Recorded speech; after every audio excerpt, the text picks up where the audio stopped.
Bai. Egun on guztioi, hainbat dira, gaur azaltzeko ditudan gaiak eta hoiekin hasiko naiz, denik eta behin, izango ditzateke Donostiako udaletxe honetan bertan ditugun beko sodairuko lanei dagokionak, gaurkoan onartu dugu proiektua aldatzeko prozeduraren hasiera, eta honek esan nahi du oso epe laburrean, hilabete honetan bertan, beko sodairuko lanak abiatuko dira da berriro, eta urten bertan, beko sodairu hori amaituta egongo dela, hartu genuen erabakiari jarraiki, Udadinfoko bulegoak bertan izango ditugudarik, turismoari dagokion atentzioaz gain.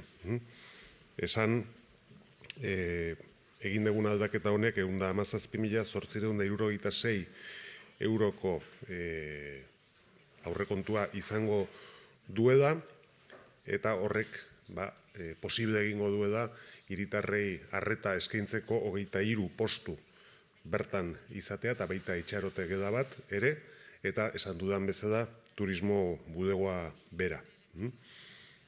Nik uste berri ona dela, berriro ere hiritarren arreta udal eraikin honetara etortzea, eta diodan bezala aurtengoan hori ikusteko moduan izango gara. Primera cuestión, como decía, relativa a las obras del propio edificio de la Casa Consistorial. Hoy hemos aprobado la modificación inicial de lo que es el proyecto de la planta baja de este edificio con entrada independiente por el bulevar. Como sabéis, valoramos en su día la posibilidad de volver a traer el servicio de atención ciudadana al edificio de la Casa Consistorial y nos pareció que era oportuno y que era deseable. Y efectivamente, en ese sentido, hoy hemos iniciado la modificación del proyecto que lo hará posible con un presupuesto de 117.866 euros. La aprobación definitiva de este modificado se producirá este mismo mes, con lo cual la reanudación de las obras también. Contempla un plazo de ejecución dentro de este mismo año, con lo cual en este mismo año contemplamos que en el edificio de la Casa Consistorial, además de la Oficina de Atención Turística, que también estará ubicado en este espacio, estará Udadinfo con 23 puestos de atención ciudadana, con entrada independiente por la puerta que se habilitará desde el bulevar. Yo creo que es una buena decisión el que la atención ciudadana regrese al edificio de la Casa Consistorial y, como digo, es algo que conoceremos en este mismo año. Bigarren gaia izango ditzateke bera-berari dagokiona, bigarren fasea. Gaurkoan onartu dugu, hain zuzen ere, lan hauek aurrera eramateko kontratazio expedientea, eta berez proiektu honetan aurre ikusten diren tramoak dira hegaztien pasealekuari dagokiona, eta guztira 1.642.187 euroko aurrekontua izango dute lan hauek, eta 7 hilabeteko iraupena. Decía que hoy hemos aprobado el expediente de contratación para reurbanizar Vera-Vera en su fase 2, que contempla concretamente 2 tramos del Paseo de las Aves, con un presupuesto que asciende a 1.642.187 euros y un plazo de ejecución de 7 meses. Bestalde, gaurkoan ere, onartu dugu galtzaden konponketen proiektua eta espedientea, kontratatzeko espedientea onartu dugu, guztira 1.134.856 euroko lizitazio aurrekontua izango du, eta 36 asteko egikaritze epea. Ez dago notan bertan, baina zein kale diran zehaztuta dago proiektuan bertan, eta beti ohikoa izaten den moduan, egiten den azterketaren arabera behar handiena dutenetan eragingo da. Decía que la siguiente cuestión es reparaciones de calzada. Hoy hemos aprobado el expediente de contratación de las obras para un proyecto de reparación reparaciones de calzada, con un presupuesto de 1.034.836 euros y un plazo de ejecución de 36 semanas. Las calles que están afectadas vienen redaccionadas en el propio proyecto y, como suele ser habitual, bueno, pues se contemplan en función de cuál es el estado que presenta cada una de ellas en cada momento. Hurrengo gaia, eskusaitzetari dagokiona izango litzateke, eta nik uste oso berri ona dela. Gaurkoan Bikontek enpresari eman baitiogu bertan bere eraikin berria eraikitzeko lizentzia. Hau mobil gunearen barruan egongo dan eraikinetako bat da, eta beraz, bueno, bere garaian egindako mugikortasunaren aldeko apustu horren pauso edo urrats berri bat izango litzateke. Decía que la siguiente cuestión es, bueno, considero que una buena noticia, porque hemos aprobado la concesión de la licencia de construcción de edificio Bicontec en una de las parcelas de Eskusaitzeta, dentro de lo que es el ámbito móvil, en esa apuesta por la electromovilidad de la que somos partícipes, y es, bueno, la muestra de que este proyecto va avanzando con, bueno, la construcción de edificios en el parque industrial, en el polígono industrial de Eskusaitzeta. Bestetik, Euskara plana ere onartua dugu, gaurkoan, 7. Euskara plana onartu dugu, 2027 arte, iraupena izango duen Euskara plana, eta halaber hizkuntza ofizialak erabiltzeko irizpideak eta udaleko langileak euskara ikastoletako joateko baldintzak ere onartu ditugu gaurkoan. Decía que la siguiente cuestión es la aprobación del plan de euskera, de normalización de euskera para el ayuntamiento, con vigencia hasta el año 2027. Es el 7º plan que aprueba el ayuntamiento de Donostia, y creo que esta es una de las instituciones más ejemplares de lo que es el desarrollo y la normalización del euskera. Y también hemos aprobado hoy los criterios para el uso de los idiomas oficiales y las condiciones para la asistencia a cursos de euskera del personal del propio ayuntamiento.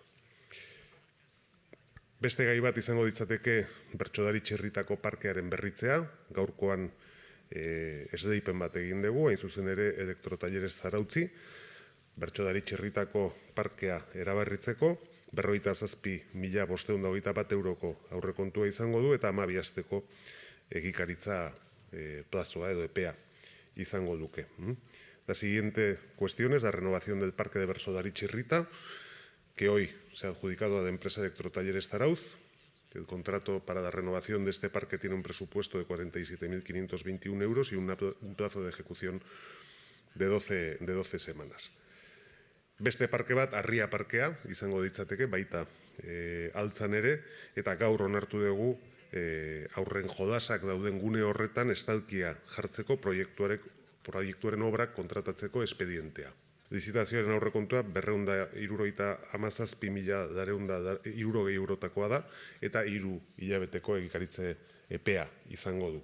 Eta honek bilatzen duena da, parke honetan, Arria parkean dauden aurren jodasak estaldi adizatea, guztira 180 metro karratuko azaldera izango duen estalki batekin. La siguiente cuestión también tiene que ver con un parque, en este caso el parque de Arria, en el que hay unos juegos infantiles al lado de la cubierta que en su día se colocó a instancias del propio distrito, y en esta ocasión lo que vamos a cubrir son los propios juegos infantiles. El coste de esta cobertura será de 277.460 euros y un plazo de ejecución de 3 meses, y en total cubrirá una superficie de 180 metros cuadrados. Eta azkena izango ditzateke emergentzietako zerbitzuak beste ibilgailu bat eskuratzea, eta kasu honetan 3.000 litroko dau Biderdaudan da autobomba astunaren hornidura kontratatzeko espedientea onartu dugu, eta aurrekontua 500.000 euroko aurrekontua izango ditzateke, eta 6 hilabete izango dituzke esleipendunak ibilgailu hau hornitzeko. Decía que la última cuestión es relativa al Space, y en el día de hoy lo que hemos aprobado es el expediente para la contratación de suministro de un vehículo autobomba rural de 4 por 4 y 3.000 litros para Edespace, con un presupuesto de 500.000 euros y un plazo de entrega de 6 meses. Y con esto, bueno, pues cumplimos ese compromiso de renovar los vehículos más antiguos que tenía el parque de bomberos y que a lo largo de este año, ejercicio, y conforme a la previsión presupuestaria que tenemos, pues iremos realizando. Eta hauek gobernu batzordeari dagozkion gaiak, eta hemendik aurrera, galderarik baldin bazenute, zuen esanetara. Sí, me gustaría saber en relación a la obra de la Oficina de Turismo, qué previsión maneja de finalización de la obra y puesta en servicio de tanto oficina como Udalinfo. Bueno, yo creo que los plazos que en este momento se barajan está la segunda mitad del año, hacia otoño. No me atrevo a decir exactamente el mes, puede ser octubre, noviembre, podríamos estar en disposición de finalizar ya esta actuación.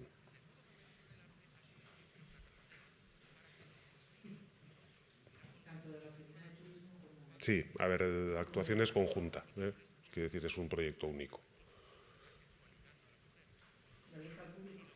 Sí, claro. A finales de año.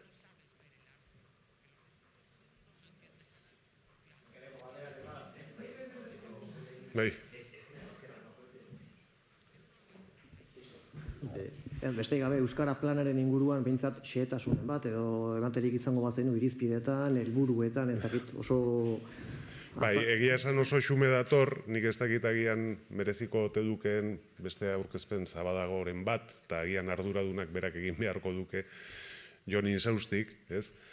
Bueno, beste urrats berri bat da, Donostiako udadak euskararen normalkuntzan daraman prozesu horretan, berez euskara planen onarpena Jaurlaritzak berak zuzentzen duen dinamika da, eta epeak ere Jaurlaritzak markatzen dizkigu, eta guk bete egiten ditugu, ez?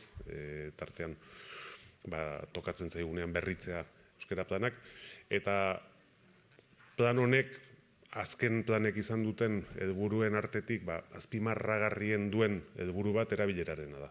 Nik uste dut horretan gaude da guztiok buru bedarri, hau da, jakitzeaz gain, batez ere administrazioaren eguneroko lanean erabilia den hizkuntza bat izan dadila, eta hortan jartzen du batez ere bere indarra, ez? Baina berriro diot, nik uste xehetasun gehiago emateko, agian egin daiteke da azalpen espresu bat, eta agian zinegotziak berak egin dezake bera ibili baita plan guzti hau egiten eta prestatzen.